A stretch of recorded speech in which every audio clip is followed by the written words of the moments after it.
और दोस्तों, welcome back. आप देख रहे हैं कॉफ़ी विद सुमित जैन। दोस्तों, आपने जेम्स बॉन्ड की बहुत मूवीज़ देखी होंगी। आपने इवन थ्रिलर मूवीज़ जो होती हैं वो बहुत देखी होंगी। लेकिन रियल लाइफ में हमने पहली बार ये मूवीज़ को अपने सामने होते हुए देखा, लाइव वो भी। और पूरा दिन ये पूरी मूवी हमारे सामने चलती रही 3 अक्टूबर को। और ये जो कहानी है ये बड़ी दिलचस्प है। इसके अंदर वो सारे इंग्रेडिएंट्स हैं जो हम बॉलीवुड और हॉलीवुड की मूवीज़ में हम देखते हैं। ये मूवी थी जो 45 दिन की बहुत डिटेल्ड प्लानिंग पहले शुरू करी गई। 450 छापेमार तैयार किए गए, बहुत ही सीक्रेट जांच कराई गई, किसी को कानो कान खबर नहीं होने दी। तकनीकी निगरानी रखी गई एक एक चीज़ के ऊपर। जो पुलिस वाले हैं इनका भी जो मोबाइल है वो जब्त कर लिया गया था। उन्हें आखिरी मोमेंट तक पता नहीं था कि हम कहाँ जा रहे हैं और क्या करने जा रहे हैं। ऐसी प्लानिंग के बाद जाल में फंसा न्यूज़ क्लिक। और मैं ये पूरी डिटेल्स आपके साथ पॉइंट बाय पॉइंट पहले दिन से लेकर आखिरी दिन तक ये मैं आपके साथ शेयर करने वाला हूँ। अगेन, ये सारी जानकारियाँ जो हैं रविंदर पंचोली जी जो इंडिया में बैठे हैं उन्होंने अपनी पूरी टीम को लगाया कि भाई सारी चीज़ें निकालो। उन्होंने इवन की जो गवर्नमेंट के लोग हैं जो इसमें इन्वॉल्व थे उनसे बातें करी और फिर ये सारी रिपोर्ट आपके साथ शेयर कर रहे हैं। दोस्तों, आपने ज़िंदगी में आईएएस हो गए, आईपीएस हो गए, इनको गिरफ्तार होते आपने बहुत देखा होगा। डॉक्टर, इंजीनियर, जजेस, नेता, सांसद, विधायक, ये भी अरेस्ट होते हैं। और जो ये टीवी पे चलाते हैं बवाल, प्राइम टाइम, दंगल, खबर पे खबर, हम हर रोज़ सुनते हैं कि इसके अंदर इन सब के कपड़े उतारे जाते हैं। लेकिन एक्चुअल प्राइम टाइम, दंगल, ये सब सिर्फ तब होता है जब बात पत्रकार की गिरफ्तारी की होती है। उससे पहले तो कभी दंगल हुआ ही नहीं, कभी भी ना ही कभी प्राइम टाइम होता है। प्राइम टाइम दूसरों के लिए, जब दंगल, एक्चुअल दंगल करना है, जब इनके ऊपर हाथ पड़ता है, ये प्रेस के ऊपर, ये प्रेस क्लब वाले इसके खिलाफ उसके बाद मोर्चा खोल देते हैं। एडिटर्स गिल्ड, पता है ना आपको, वो चिट्ठी पत्र लिखने लग जाता है सभी को, इंटरनेशनली ऑल्सो। ऐसी बवाल क्रिएट करने वाली जो ये जाति बन चुकी है ना, इस पर कार्रवाई करना इतना भी आसान नहीं था। पुलिस को, प्रशासन को क्या क्या तैयारी करनी पड़ी होगी, आप अंदाज़ा भी लगा नहीं सकते, आप सोच भी नहीं सकते कि कितनी डीप प्लानिंग करनी पड़ी है। क्योंकि ये तो एक सेकंड में चीज़ों को वायरल करने लग जाते हैं और दुनिया को इकट्ठा कर लेते हैं सरकार के खिलाफ। और किन किन मुद्दों पर गवर्नमेंट ने और पुलिस ने सोचा होगा ताकि बवाल भी खड़ा ना हो और इंटरनेशनली हमारा नाम भी खराब ना हो। और आपको, और जो आरोप है उसको साबित भी करना है।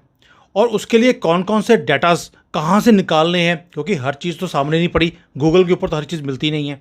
तो इन सब सवालों का जवाब है न्यूज़ क्लिक पर की गई कार्रवाई, कि कैसे एक जेम्स बॉन्ड की मूवी जो हम देखते हैं प्लानिंग, वो कैसे उसको अंजाम दिया गया न्यूज़ क्लिक को पकड़ने के लिए।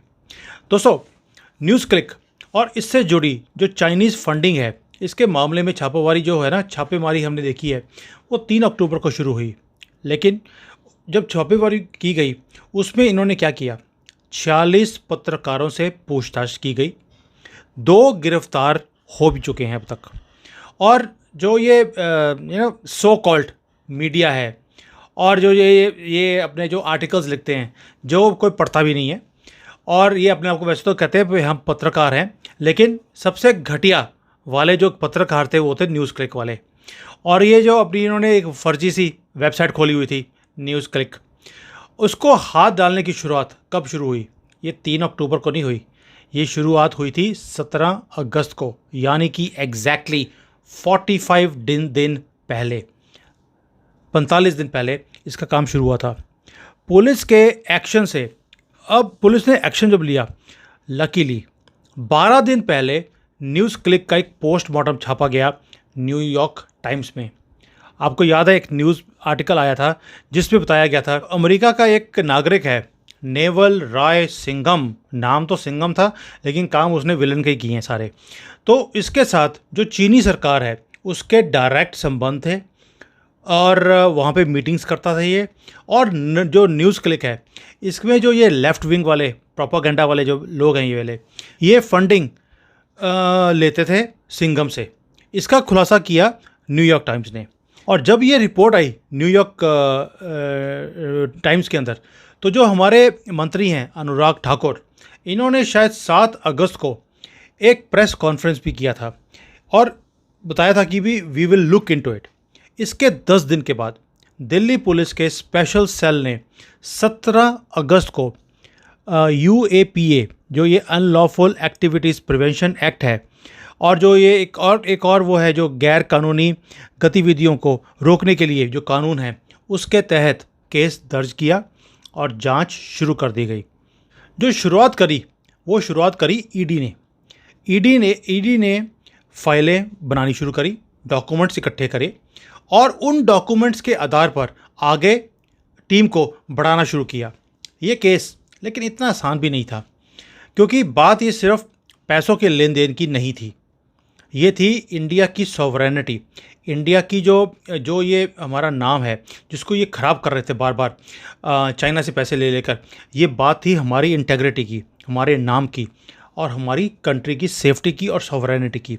वो भी समझाऊंगा कैसे, क्योंकि चाइनीज़ के साथ इन्होंने मिलकर पैसे तो लिए, लेकिन पैसे लिए किसके लिए था?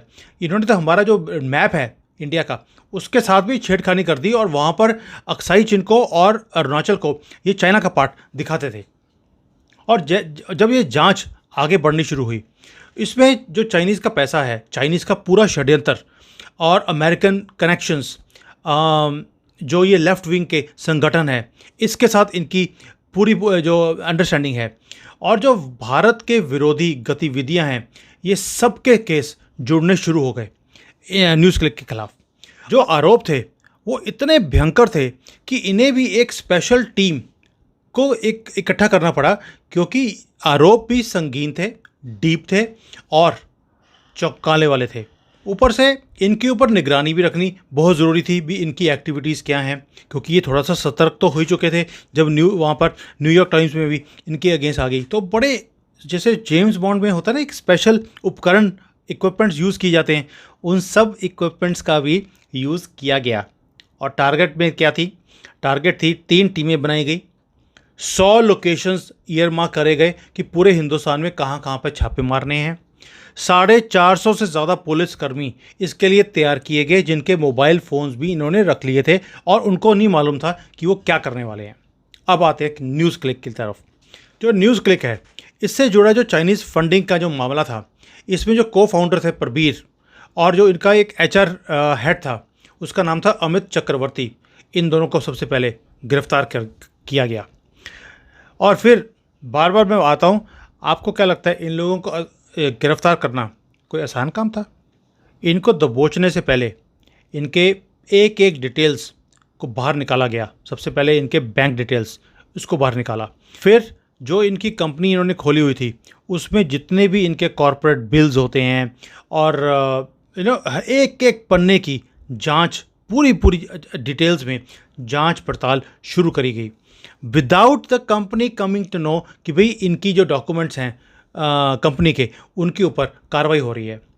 फिर एक और टीम इन्होंने शुरू करी जो देखती थी कि भी कौन सा कंटेंट है जो न्यूज़ क्लिक वाले अपनी पब्लिकेशंस में या ये जो अपनी वेबसाइट के ऊपर है या वीडियोस बनाते हैं, कैसे कैसे वीडियोस ये बनाते हैं, कैसे कंटेंट्स को ये अपलोड करते हैं और कैसे इन्फ्लुएंस करने की ये कोशिश कर रहे हैं भारत के अंदर।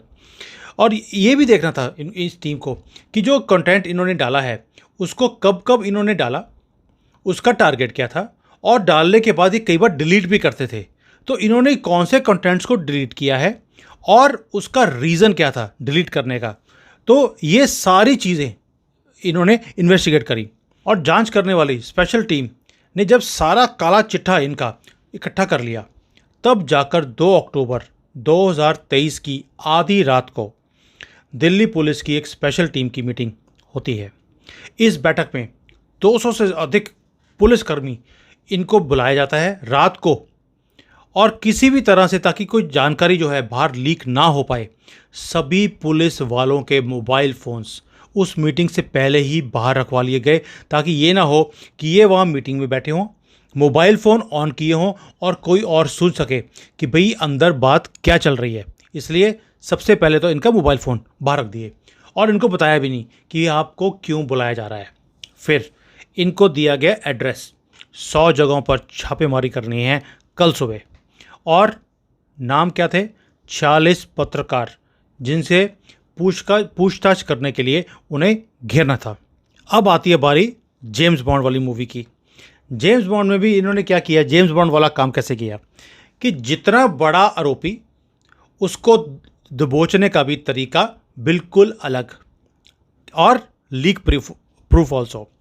ऊपर से जितने आरोपी थे उनसे जो क्वेश्चंस पूछने थे उसकी लिस्ट बनाई गई कि हमने किससे कौन से क्वेश्चंस पूछने हैं, और सबसे जो क्वेश्चंस पूछे गए, जो जवाब सवाल हुआ है, सबके साथ सेम नहीं है, क्योंकि सबकी लिस्ट और नाम के साथ अलग अलग चीज़ें जुड़ी हुई हैं। आरोपियों को भी उनके चाइनीज़ कनेक्शन, फंडिंग को देखते हुए ए, बी एंड सी की कैटेगरीज को बनाया गया और सबको उस कैटेगरीज में डिवाइड किया गया। 3 अक्टूबर की सुबह जब ये छापेमारी शुरू हुई तो वो रात में बनाई गई प्लानिंग के तहत हुई थी। सारी प्लानिंग आधी रात को शुरू किया काम इन्होंने, और पूरी रात बैठकर ये प्लानिंग बनाई गई कि किसको कौन सी लिस्ट में डालना है। अब जो ए लिस्ट थी, ए लिस्ट के अंदर लोग कौन थे? जैसे ये Prabir, cofounder of NewsClick, Amit Chakravarty, ये ए कैटेगरी में थे। और जो ए कैटेगरी है उसके अंदर 4 लोग और थे जो पुलिस की रडार के ऊपर थे, और इन्हें सबको गिरफ्तार कर लिया गया। जो ए कैटेगरी के लोग हैं ये सबसे ज़्यादा पावरफुल हैं इस कंपनी के अंदर, और इनको पकड़ने के लिए और पूछताछ करने के लिए 8 से 10 पुलिस वाले लगाए गए थे, क्योंकि ये जल्दी से हाथ आने वाले लोग नहीं थे। और 3 अक्टूबर की सुबह छापेमारी के वक्त जब छापा डाला गया, इन पुलिस वालों को भी पता नहीं था कि इनका टास्क आज क्या है। इनको ये पता था कि कहीं रेड मारनी है, लेकिन रेड मार के वहाँ पर डॉक्यूमेंट्स इकट्ठे करने हैं, बंदे को पकड़ना है। They did not know anything. बस एक ही चीज़ पता था इनको कि हमारे पास इस जगह पर इतने बजे पहुँचना है और वहाँ पर जाकर हमने छापेमारी करनी है। दोस्तों, ये जो मैंने आपको कल जो 3 अक्टूबर को जो कुछ हुआ है उसकी मैंने आपको एक डिटेल दी है कि ये छापे जो हैं जेम्स बॉन्ड स्टाइल में भारत की सरकार ने करे हैं। और जो ये पुलिस वाले हैं, जैसे हम देखते हैं ना कई बार कि भाई वो पुलिस वाला एंड में आता है और उसको पता भी होता नहीं कि क्या करना है उसको, वही काम इनके साथ हुआ है। और जो न्यूज़ क्लिक वाले थे वो सोच भी नहीं सकते थे कि उनके ऊपर हाथ भी पड़ जाएगा। सिर्फ न्यूज़ क्लिक तो झांकी है, अभी पिक्चर बहुत बाकी है। और मेरी जो बात होती है, अभी डिटेल में बात हुई है इस मामले के ऊपर, और मुझे पता लगा कि ये शुरुआत है बहुत बड़े बड़े नाम जो अभी बड़े तड़फ रहे हैं टीवी के ऊपर आकर कि भाई अगर पैसे लेकर हमने थोड़ा सा भारत की सरकार के अगेंस्ट बोल दिया तो क्या फ़र्क पड़ गया। कौन बोल रहा है? राजदीप सरदेसाई, कि भाई हमारी जो फ्रीडम ऑफ स्पीच है उसका खतरा बन गया है, अब ये फैसिस्ट गवर्नमेंट बन गई है। सपोर्ट कौन कर रहा है? चाइना का मीडिया आज भरा पड़ा है कि इंडिया वालों ने कैसे सारे जर्नलिस्ट को अंदर कर दिया। ये नहीं बताया इन्होंने कि जिन लोगों ने हमारे से पैसे लेकर भारत के खिलाफ षड्यंत्र रच रहे थे उन्हें अंदर किया है, वो चीज़ इन्होंने डिलीट कर दी। बस ये बोला जा रहा है कि यहाँ पर जो जर्नलिस्ट हैं उन सबको अंदर कर दिया। पाकिस्तान के अंदर भी यही दुख है, और उन्होंने बोल भी दिया कि हम सारे जर्नलिस्ट के साथ खड़े हैं। भाई दुश्मन कंट्री आपके जर्नलिस्ट के साथ खड़ा है, आप समझ सकते हैं कि तार कहाँ तक जुड़े हैं और दर्द कहाँ तक हो रही है। धन्यवाद दोस्तों, इस चीज़ों को शेयर करें। मैं बार बार रिक्वेस्ट कर रहा हूँ, इनको शेयर करें, इनका नकाब उतारें। ये जो बुर्का डाल के फिरते रहते हैं ना सारे ये घटिया लोग जो मुसलमानों की तारीफ़ करते हैं और हिंदुओं को गालियाँ निकालते हैं, ये वही ग्रुप है जो देश की तरक्की बर्दाश्त नहीं करता, मोदी जी को बर्दाश्त नहीं करता, भारत के नाम को बर्दाश्त नहीं करता। इनको नंगा करें और इनके टीवी चैनल्स देखना बंद करें। जय हिंद, वंदे मातरम।